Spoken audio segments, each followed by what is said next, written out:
I'm Holly Hamilton with Garden TV, and we are at Wild Birds Unlimited at the Northwest Flower and Garden Show with Jim Ullrich. Well, thank you, Holly. Thanks for being here. Hey, I wanted to ask you, now Wild Birds Unlimited has several stores around the Pacific Northwest, but we wanted to specifically talk about your store because you have live mason bees. Now tell me all about it. Well, we got interested in the orchard mason bees. I started playing with them back about 20 years ago, actually, and ran into a gentleman from Bellingham, Washington, Brian Griffin, and just became fascinated in this bee. And one, it's a native bee, something that when you introduce it into your backyard, is something that you're not going to introduce that you shouldn't. Mm-hmm.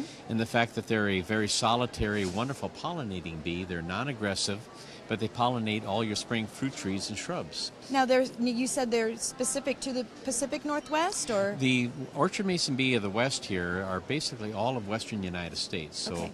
West of the Continental Divide is our western mason bee, and there is an eastern orchard mason bee. They just have a different look to them, a different mandible, but they're all across North America. So it's just like putting up a birdhouse where you're trying to provide housing for birds.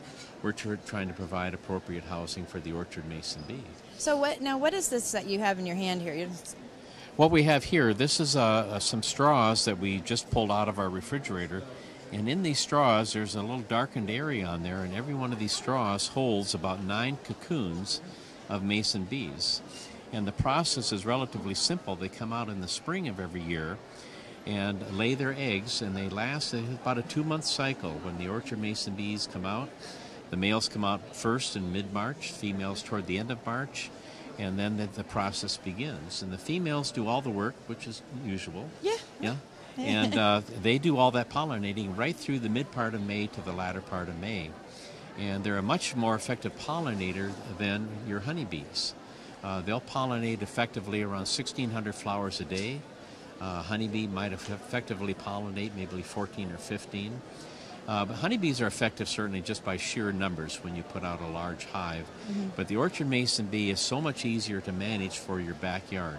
So this is something that every hobbyist, be it a backyard bird feeding person, mm-hmm. a gardener, somebody who has an orchard area, that they can present the orchard mason bees in their backyard. So now, these are actual live bees in here. They're hibernating. They're hibernating. They're in their little cocoons and sitting inside of here and waiting until we get warm weather. So when we get 55, 60 degree weather over a 3 or 4 day period of time, then we start to see the activity begin. So we've had a relatively warm winter, mm-hmm. And so we're just a little wary of when they're going to start coming out. But that's why we kind of refrigerate them for a little while here. But usually mid-March, the end of March, when it starts to get warm, out they come. Wow. Now, what's the success rate? When people buy some of these, do they all survive, or is there a certain There's always number? some predation, as you call it, where there's a wasp and things that'll pick off the insects.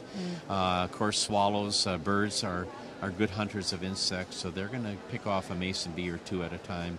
But the fact that all they're interested in is pollinating, heading off to your flowers, mm-hmm. and they're pretty quick. They're going to run out to the flowers, get their nectar and pollen, head back to the house, some of the houses we see behind us, and then lay their eggs.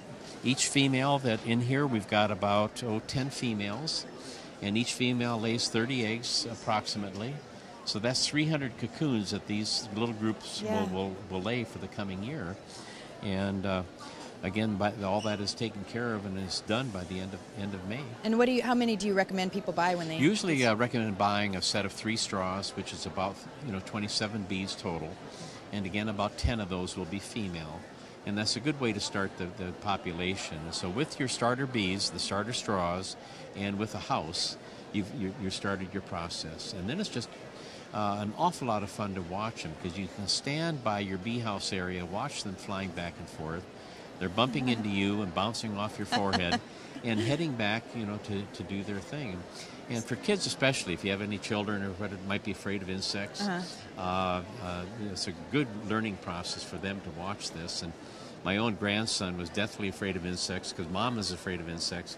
But I finally got him out the back deck one day, and he's closing his eyes and he's watching, and then he finally realized, and he calls them Papa's helper bees. Very good. So he finally realized these were good bees. Well, thank you so much for taking some time out to talk with us. Do you have a website or someplace where people could go and find more about that? We do. Our website is www.wbu.com/Gig Harbor. All right. And there's 27 of us stores all around the Pacific Northwest, from Montana to Idaho to Oregon to British Columbia. So you can find one on just about any corner. Exactly, yeah. Well, thank you again. I Thank appreciate you. your time, and good luck with the rest of your time here at the show. Thank you very much. I'm Holly Hamilton, and you're watching Garden TV.